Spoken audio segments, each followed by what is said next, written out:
സൂത്രൻ. ചേട്ടാ, കടുവയ്ക്ക് എത്ര പല്ലുണ്ടാകും? അത് എണ്ണി നോക്കണം. ആ, എണ്ണിക്കോ.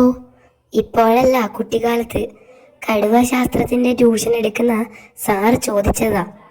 കടുവയ്ക്ക് 1 മാസം പ്രായമുള്ളപ്പോൾ എത്ര പല്ലുണ്ടാവും? 1 വയസ്സിൽ എത്ര പല്ലുണ്ടാവും? അതൊക്കെ കണ്ടുപിടിച്ച് വരാൻ ട്യൂഷൻ സാറ് പറഞ്ഞു. അതൊന്നും പറയാൻ പറ്റില്ല. തീറ്റ പോലെ ഇരിക്കും. തീറ്റ പോലെയോ? അതെ. ഞാൻ കുട്ടിക്കാലത്ത് മുട്ടയാണെന്ന് വിചാരിച്ച് ഒരു പാറക്കല്ല് കടിച്ചു. ക്രിം, 2 പല്ല് അപ്പോഴേ പോയി. അത് ചേട്ടന്റെ കാര്യമല്ലേ? സാധാരണ കടുവകൾക്ക് എത്ര പല്ലുണ്ടാവും എന്നാ ചോദിച്ചത്. ഞാൻ സാധാരണ കടുവയാ. കടുവശാസ്ത്രം അറിയില്ലെന്നേ ഉള്ളൂ. പെട്ടെന്ന് പറ ചേട്ടാ. പാറനിഴൽ മരച്ചുവട്ടിൽ എത്തുന്നതിന് മുൻപ് വേണം. പാറനിഴലോ?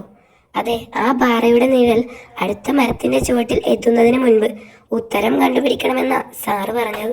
അയ്യോ, നിഴലെത്താൻ എത്ര നേരം വേണ്ടി വരും? ഏതാണ്ട് 1 മണിക്കൂർ. സൂത്രൻ സ്ഥലത്തില്ല. ഞാൻ എൻ്റെ അമ്മാവനോടൊന്ന് ചോദിക്കട്ടെ. ഈ വക കാര്യങ്ങളിൽ അമ്മാവൻ പുലിയ. എന്നാ പിന്നെ പുലിയമ്മാവനോട് ചോദിക്കാമോ? കുറച്ചു കഴിയുമ്പോൾ ഇവിടെ വാ, ഉത്തരം പറഞ്ഞു തരാം. ഹാവൂ, ആശ്വാസമായി. ആ, ഞാൻ തന്നെ തിരിഞ്ഞ് നടപ്പായിരുന്നു. ഒന്നുകൊണ്ടും പേടിക്കണ്ട. ഹാവൂ, ഉത്തരം കിട്ടിയല്ലേ? ഇല്ല, അമ്മാവനും സ്ഥലത്തില്ല. അയ്യോ, എന്നിട്ട്? ഞാൻ ആ പാറ തള്ളിക്കുളത്തിലിട്ടു.